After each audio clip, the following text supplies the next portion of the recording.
In this episode of Outlook TV, the Miss Wessa pageant.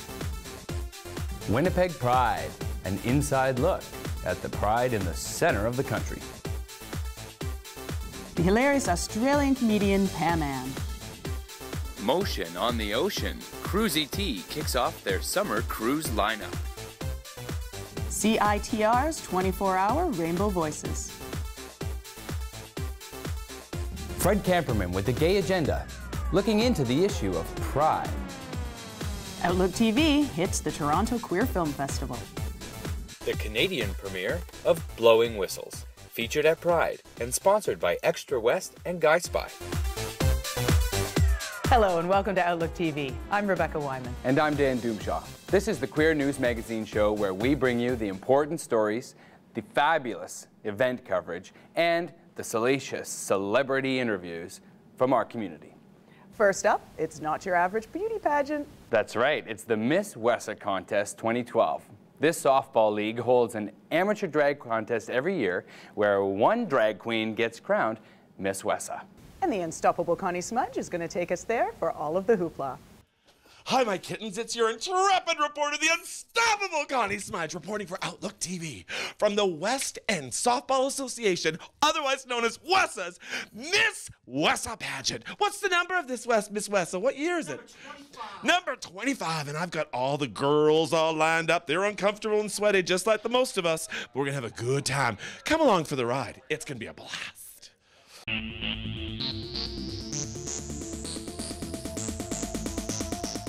Oh my goodness, Kitten, is this your first time in a fabulous? First pageant, first drag debut, you name it, it is it. You got a little bit of Judy Garland, sort of somewhere over the rainbow realness happening. Oh, this whole thing?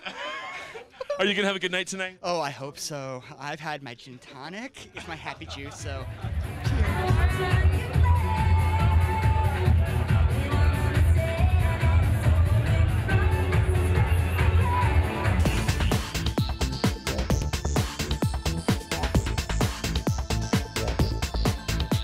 And are you excited about this evening? I can't wait for this evening. We're gonna tear that stage up.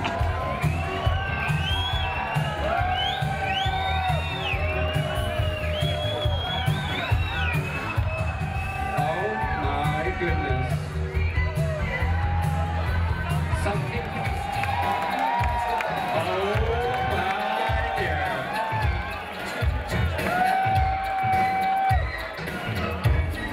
Swagger.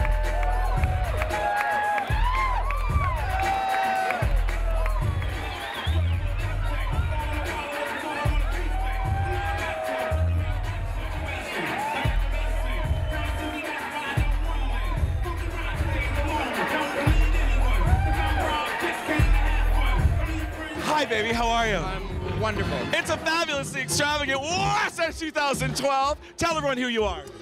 My name's Art Gullett. I'm one of the original founders of this pageant. Started 25 years ago. This is the 25th. This is the 25th. And it has gone through so many different recarnations and etc., growing and growing every year. Yeah. The very first year, it just started out as a party for our sponsor, and it was just so successful that Wessa took it over as our annual fundraiser. Miss Score, Miss Priscilla is Miss Wessa. Miss Priscilla, Miss Wessa, 2012.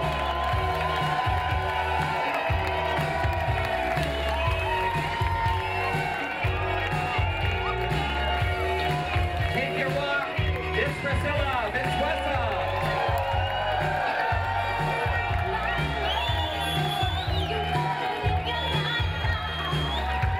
Such a lovely Miss Wessa.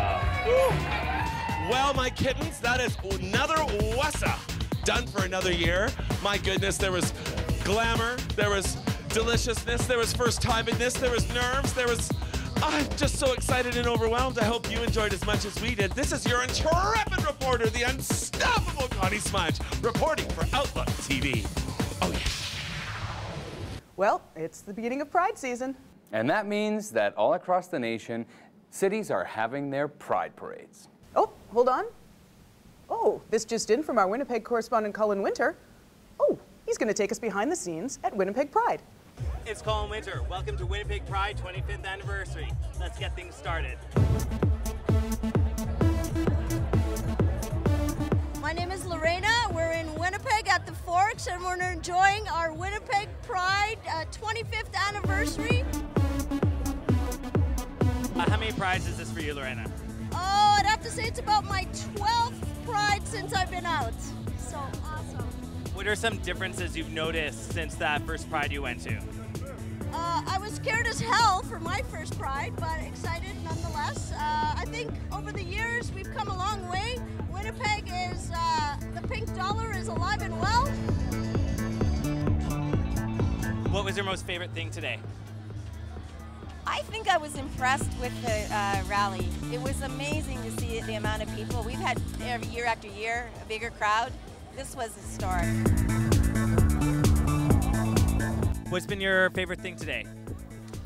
Just the atmosphere, honestly. Like everyone's just so happy and just so proud. Yeah, which is awesome.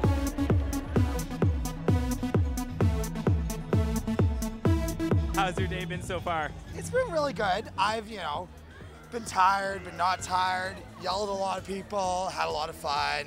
Oh, is it a good Coke? How many prides is this for you? 4. This is actually my first Pride. Awesome. So what do you think of it? It's fantastic.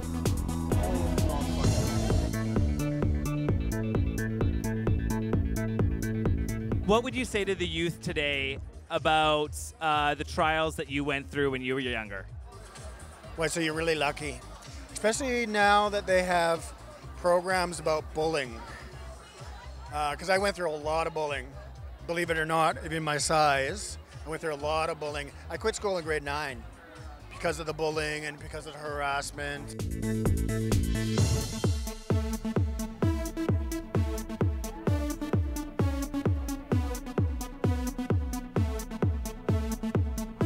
Well, that's Winnipeg's Pride 25th anniversary. I gotta say, things have changed over the past 10 years from when I first came out and walked the streets. There's no forks, we were just back to the ledge. Things have grown. There's a lot more support from the greater community as a whole. Thank you to everybody that participates, it means a lot. And here's to the future. I'm Colin Winter, Outlook TV, Winnipeg. I wish everybody a happy Pride. This has been phenomenal. Happy Pride! Happy Pride! Happy Pride! Whew, well, I've broken a sweat. Yeah, it's time for a break, but don't go anywhere because we've got lots more Outlook TV when we come back. We'll be right back. Hi, I'm Pam Ann and you're watching Outlook TV.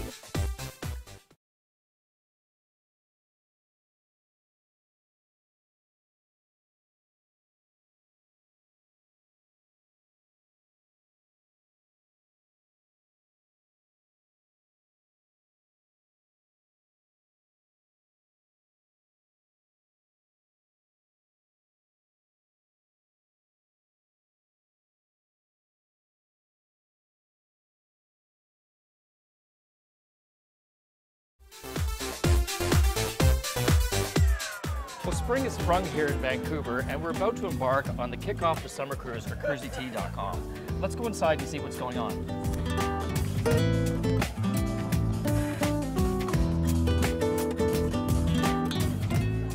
Today you'll see that the passengers are going to experience 2 DJs. We have Zach Shore and Matilda Ho. They'll DJ throughout the 4-hour cruise. As well, we have performances from Joni and Vancouver's current reigning Empress, Coco. As well as the House of Celebrities is going to be, their dance troupe is coming down to do a little dance number for us. Fantastic. So we have lots going on. We have 2 bars on the boat, full service with 4 bartenders, and sounds great. No shortage of booze. Fantastic. Well, shall we go on board and check it out? Yes, let's go. Thanks.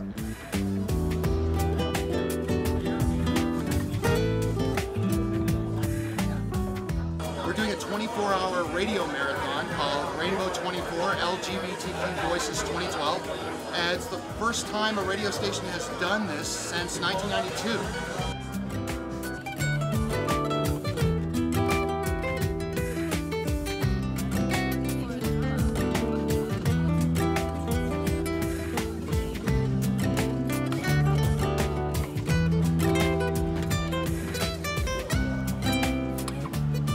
When I do our cruise schedule, I try to aim it so that we're always on some sort of long weekend, whether it's an American long weekend or a Canadian long weekend. For instance, today we're sailing on May 27th, which happens to be an American long weekend. So you'll find that there's probably a lot of Americans on the boat. Right now we have Joni and Vancouver's current reigning Empress, Coco, on board. Do you want to go see if we can find them? Sure, let's do it. All right, let's go.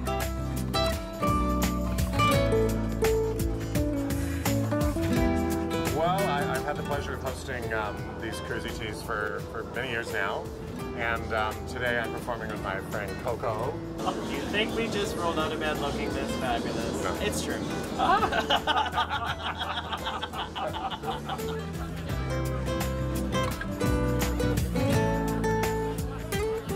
They're all cruisy tea virgins. Cruisy tea virgins? Yeah, Really? they're popping their cherry. You perform at 7:30. Perform at 7:30. On board here? Yeah. Yes, House of Celebs. House of Celebs, you're the dancer. Yes. Yeah. Oh, fantastic. You lucked out.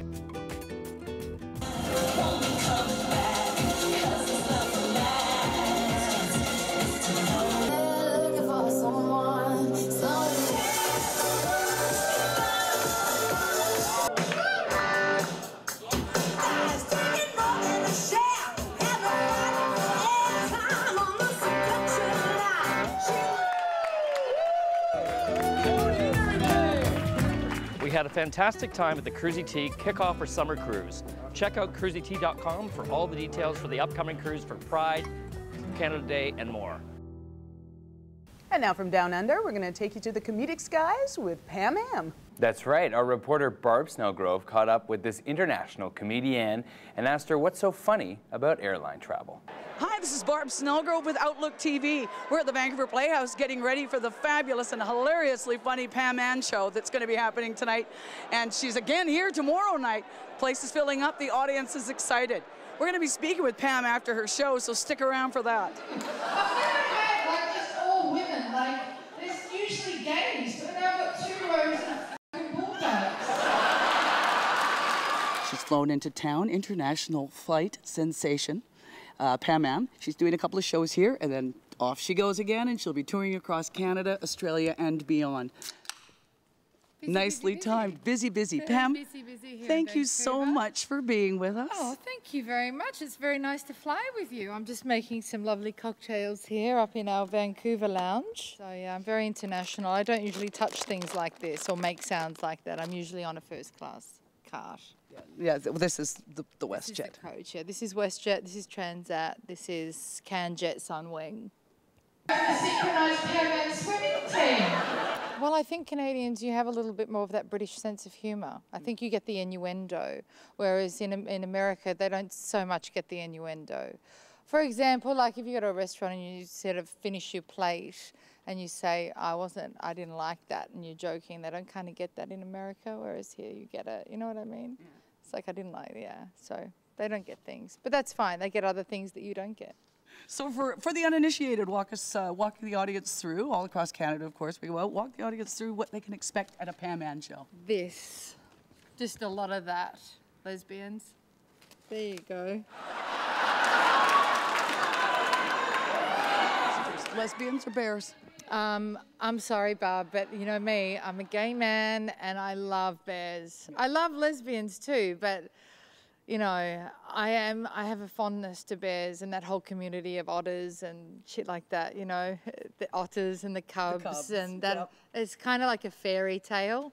I'm attracted to the fairy tale. I could actually feel myself being in Vancouver in a hut with 3 bears and me being like Goldilocks. You know, it's kind of like a weird fantasy. I've got a DVD coming out, and that comes out in November. Pamman.com is my new fandangled website. You can catch clips and things like that on there. All my touring dates. I'll be going to, after here, we head to Toronto for the big gay pride this weekend coming up. Not this weekend, next weekend. And then we're off to Australia. I'm going down under. You're going home? Going home, going down under to get on a Qantas plane, which is very scary. 2 words, TikTok. And then after that, it's Europe and then the US. And then I'd love to come back to Vancouver because tonight's crowd, Vancouver, you're amazing. They were fantastic. One of my favourite. I just don't say this, but tonight was fucking amazing. You got to motorboat me. See. See, that's it. There you go. Now she's got lipstick going. We could stay here for hours and glog, Really but she's got to get ready for tomorrow night's performance again here in Vancouver. PamAnn.com. You can buy her DVDs at Amazon. Amazon.com, and also if you look at my duty-free section on my www.worldwideweb.com. Oh, I'm dropping nuts here everywhere. Turbulent. We Air hit some pocket. turbulence. Air pocket. Hot tea. Yeah, so yeah, check it out, bitches. Outlook Television, this is Barb Snelgrove at the Vancouver Playhouse. Yo. Yo up. Well, it's time for us to take another break. Yeah, a little coffee break. How do you like your coffee, Rebecca? I don't actually drink coffee, Dan. You're supposed to say crisp. Oh, oops. Stick around, we'll be right back.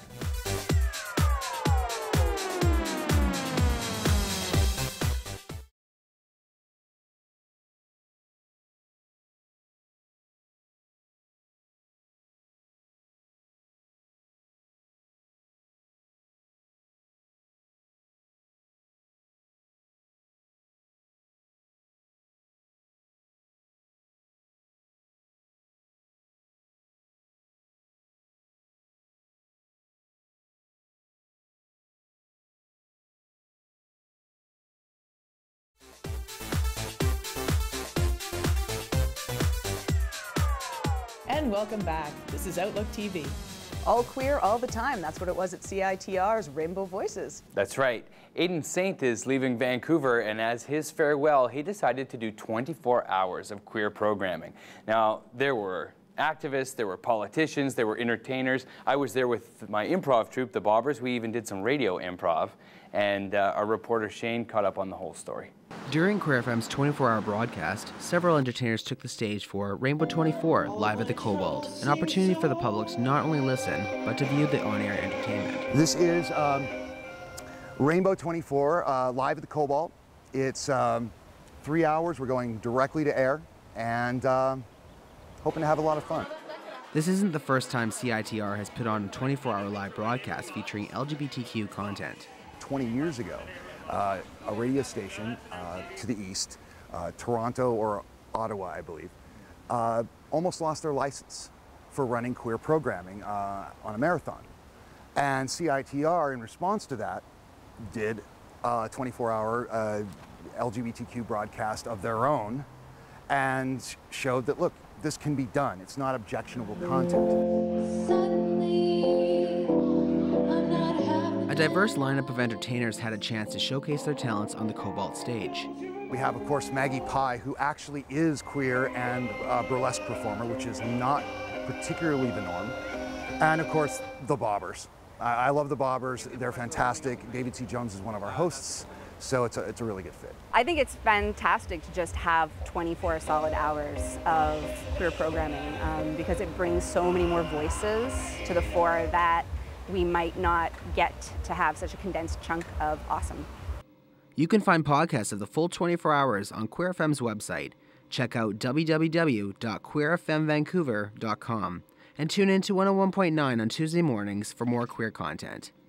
This is Shane Forster for Outlook TV in Vancouver. Up next, Outlook TV's James and Gary are in Toronto. That's right. They checked out some queer films there and have this story to share with us.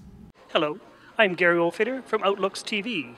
I'm reporting to you from the Inside Out Film Festival in Toronto, which is held in the fabulous Lightbox Multi-Theatre Complex at the corner of John Street and King Street West. Inside Out is the largest LGBT film festival in Canada and among the top 5 in the world. We attract an audience of about 35,000 people over the course of 11 days. You know, I think the thing is with the LGBT film festival, people still like to see movies with their peers and with their community, and what we try to do is bring, you know, all those different pockets of the queer community together under one roof, you know, see the films and then talk about them and go from there. So. And Inside Out's, you know, not only about the film, but it's about the interaction between people, about having social events and parties and opportunities to talk about the films and the subjects that are brought up with filmmakers and actors. So it's really about the interaction and the sociability of it all. These festivals are not only places for the local audiences to see the film, but it's also a way for queer filmmakers to have a sense of community and possibility in terms of the stories and the films we make. It's also a way for people to meet each other and to understand that there is a whole network of people who are interested in us making these kinds of films. I'm actually putting myself out there to be hopefully not embarrassed or have people tell me, this sucks, I hate it. But that's part of the process, is I need to hear how the audience is reacting. Where are they laughing? That's probably the most important thing. I'm a queer filmmaker. I've been making films queer and not queer identified for 20 years. I don't know where my career would be without film festivals, whether they're the LGBT film festivals or the international film festivals.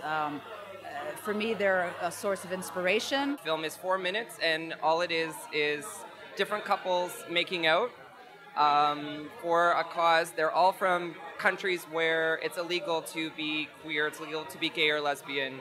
So we're using a kiss as a protest against those laws.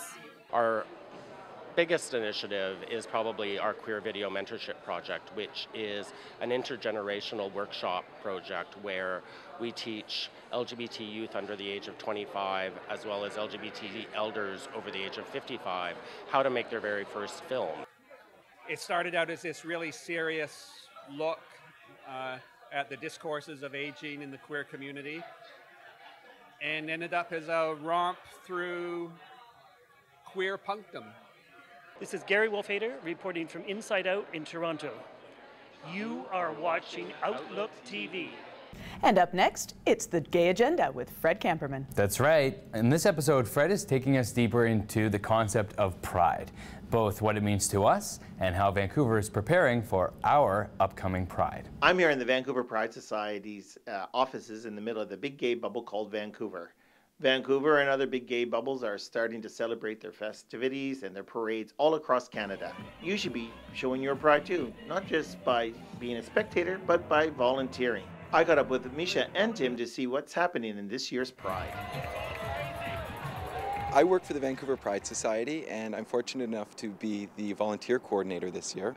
We need volunteers at all of our different events throughout the Pride season, which kicks off on June 30th with East Side Pride over at McSpadden Park in East Van, all the way through Gay Day at Playland on July 14th, and then our picnic in the park in Stanley Park on July 21st. Which then leads into our events during Pride Week, including the Davie Street Dance Party, and then of course the big parade, which is the big highlight, and our festival at Sunset Beach. So I need volunteers for all of those events, and the jobs that people can do range from marching in the parade as a flag bearer, or lining the parade route as a parade marshal, making sure that the crowd stays safe and happy, or helping out the different floats on the parade. Or down at the festival, I need people to be welcoming our guests and our exhibitors and working alongside with them. I also need people who are going to be managing our volunteer tents, and so helping other volunteers enjoy their experience. We need people to be decorators and people that are setting up and tearing down our events. We need logistical support, including getting into trucks and filling up our trucks with all our equipment and transporting it out to our events. So there are really jobs for all sorts of people who have all sorts of different skills. If people want to get involved with Pride as a volunteer, all they need to do is visit our website, which is vancouverpride.ca/volunteer. And all of the information is there. There's a very quick and easy application form where you fill out your information and let us know about the types of jobs that you would be interested in. Please come join us at the Vancouver Pride celebration, culminating on Sunday, August the 5th, with a big, huge, fabulous parade and a festival celebration. And thank you to all our fabulous volunteer staff and partner organizations who make this celebration amazing every year. And now it's time for your story, Dan. Tell me about it. Yeah, that's right. I caught up with a local production company called Landmark Productions. They're doing their first big play here in Vancouver, and it times perfectly with Pride. And they've got some big corporate sponsors on board. They've got Guy Spy and as well Extra West, who are helping to support theater, specifically queer theater here in Vancouver. So I asked Morgan and Shane, the producers, a couple questions. Oh, I'm intrigued. I'm downtown at Hastings and Cambie Street, where just behind me there's a rehearsal happening for a new play that's coming up in July, just in time for Pride, called Blowing Whistles. I've got an interview with Morgan David Jones and Shane Bigham, the producers, director, and actor of this play. Let's go upstairs and check it out. The play is about a relationship that kind of, on the eve of their 10-year anniversary, it's Pride, and they have, in the last few years, brought people into the relationship just to spice things up a little bit. And so I guess what happens is that through that event, that evening where they bring someone in, it kind of really gets in the middle and it throws things around, and so it starts the demise of the relationship and such. So it's very sexy though as well. Like, yeah. I mean, they invite a 17-year-old boy into that relationship. Yeah. And they're in their mid-30s. Yeah. So it's kind of a dream come true for both of them. But it shows I think it highlights what's wrong in their relationship. That's his guy's my age. He's probably halfway down the Stannis stair lift, waving goodbye, and he's stuck in mother. And that's our hot date. He is hot. Look, it says fit, athletic, boyish. Anyone can say that. He looks 17 in his picture. In his picture. Definitely for the themes of the play that we are showing is there is nudity, full frontal nudity with one of our characters, which I'm sometimes against nudity in theatre, but this is definitely called for the moment and why it's happening. So yeah, it's sexy, it's fun.